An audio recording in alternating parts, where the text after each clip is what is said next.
मानी इस शरीर को मंदिर की उपमा दी। और ये मंदिर क्यों बना है?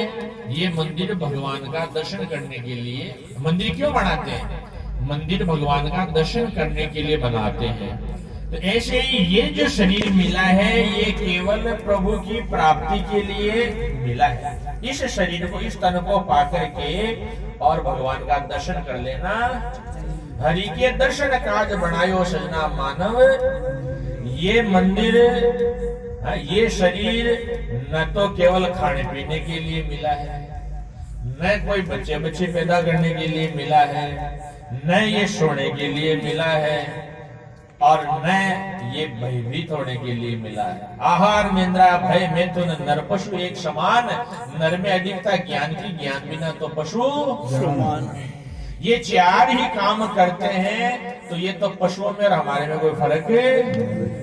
तो इस जन्म को पाकर के और विचार भी कीजिए, ये यदि ये शरीर भगवान आहार करने के लिए देता, कि भाई ये मनुष्य का शरीर तो पेट भरने के लिए, आहार करने के लिए दिया है, तो विचार की बात है कि अपने शेर या पाव का पेटिया है तो इतना ही खाने के लिए इतना छोटा पेट छोड़ देते, क्योंकि भगवान ने खाने के लिए मनुष्य जन्म दिया है, तो फिर ये पेट इतना छोटा छोड़ देते। अरे अपने से तो हाथी अच्छा, जो मन शवावण खाता तो है, तो इसे अर्थ खाने के लिए तो ये पेट नहीं, ये भगवान ने ऐसा शरीर खाने के लिए तो नहीं दिया। और बच्चे बच्ची पैदा करने के लिए देता तो भी ऐसा शरीर नहीं देता, क्योंकि ये तो एक एक बच्चा ही पैदा होता है।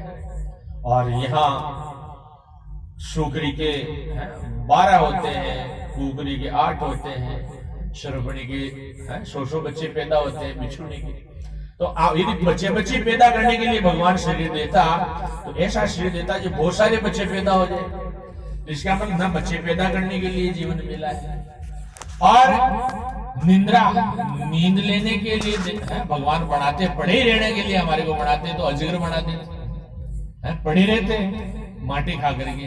लेकिन भगवान ने हमारे को इसलिए भी ये जन्म नहीं दिया है, और भयभीत होने के लिए हमारे को ये जन्म निर्भय होने के लिए मिला है। जानवरों की तरह भयभीत होकर के दौड़ने के लिए नहीं मिला है। तो विचार कीजिए, ऐसा दिव्य जन्म हमारे को भगवान ने किस लिए दिया है? ये दिव्य जीवन भगवान की भक्ति करने के लिए, भजन करने के लिए, प्रभु प्राप्ति के लिए दिया। मंदिर भजन दर्शन के लिए बनाया जाता है। मंदिर के अंदर कोई भैंसे थोड़ी बाढ़ते हैं, भैंसे तो बाड़े में बाढ़ते हैं। ऐसे ही मंदिर में क्या होता है? भगवान विराजमान होते हैं। ऐसे ही भगवान कहते हैं, ईश्वर सर्वभूतानां हृदय देशे अर्जुन तिष्ठति। तो आप सबके हृदय मंदिर के अंदर भगवान प्रतिष्ठित है। और 84 लाख जोड़ियों में इस नर जन्म को मंदिर की उपमा दी है, बाकी को तो मकान की उपमा दी है, बाकी इस शरीर को मंदिर की उपमा दी है। तो ऐसा दुर्लभ तन पाकर के क्या करना चाहिए?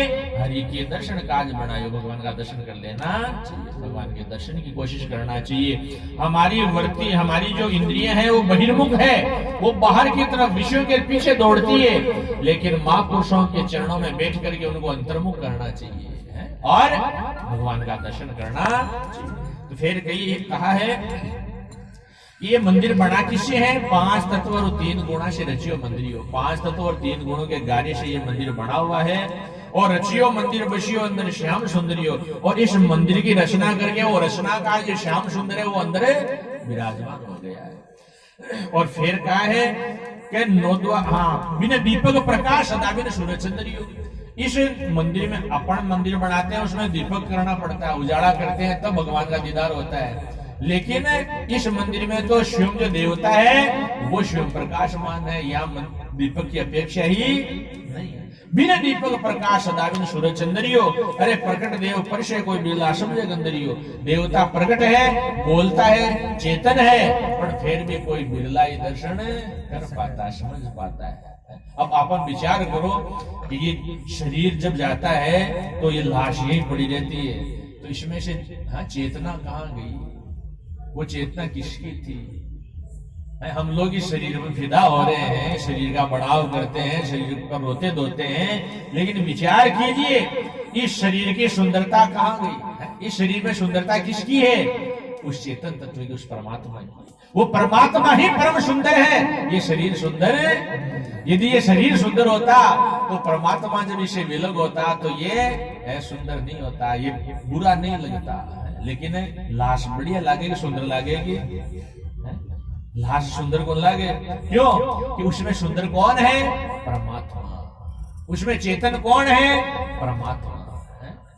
तो वास्तव में परमात्मा इसके अंदर विराजमान है। लेकिन जैसे भगवान श्री कृष्ण महाराज सबके बीच में होते हुए भी कोई उनको जान ही नहीं पाया, कोई बिरला ही उनको पहचान सका, बाकी सबके साथ में रहते हुए भी भगवान को किसी ने जाना ही। ऐसे ही हमारे अंदर परमात्मा विराजमान है, लेकिन हमारे को पता ही, हम गफलत के अंदर बैठे हैं। तो इसीलिए महापुरुषों ने कहा है, बिन दीपक प्रकाश दाबिन सुने चंद्रियो, अरे प्रकट देव परशे कोई बिरला सब जग अंदरियो, है सारो जगत अंध हो रही घूमरियो है। बाकी भी बोलता देवता ने भी पिछाड़े। फिर कहिए नौ द्वारा तो प्रकट दर्शे। इस मंदिर की रचना भी अद्भुत है। ठीक है, नौ दरवाजा तो प्रकट है और 10वां गोवंदरियो, 10वां जो ब्रह्मरंध्र है वो गुप्त द्वार है। 10वां गोवंदरियो ताकि जान सदगुरु से पावे भी। 10वां द्वार की जानकारी गुरु महाराज के चरणा में बैठे हुए मिले। बाकी वो दरवाजो पकड़ो महावाड़ो दिख वाड़ो वो मिलवाड़ो को नहीं है सहज में। ताकि जान सदगुरु से पावे आनंद कंदरियो, उसमें आनंद कंद भगवान विराजमान।